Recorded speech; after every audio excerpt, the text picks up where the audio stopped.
Mbak, c'est le surnom que les Ivoiriens donnent à Ahmed Bakayoko.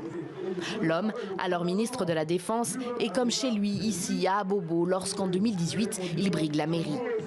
Le contrôle de cette commune populaire, la plus peuplée d'Abidjan, est considéré comme stratégique par le camp Ouattara en vue de la présidentielle de 2020. Et Ahmed Bakayoko l'emportera facilement. Je suis un enfant d'Abobo parce que j'ai la même histoire que les enfants d'Abobo. Je connais leur état d'esprit et je connais les défis qui leur sont propres.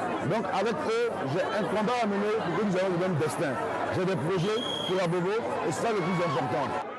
Ahmed Bakayoko a grandi à Adjamé, un autre quartier populaire de la capitale économique ivoirienne, dans une famille de la classe moyenne. Il n'a jamais terminé ses études, s'est construit, dit-il, à l'école de la vie, et ce sera l'une de ses forces en politique. Au point d'être appelé à la primature l'été dernier par le président Ouattara, après le décès soudain du Premier ministre Amadou Gon Coulibaly.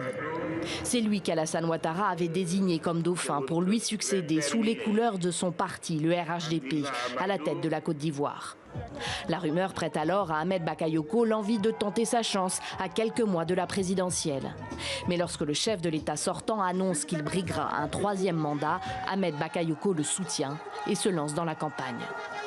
C'est l'intérêt de la politique, de la mobilisation, des actes concrets qui parlent. Soyez sereins, soyez sereins, soyez sereins. Les gens vont bavarder jusqu'à... Ils vont bavarder. Mais nous, on sera là.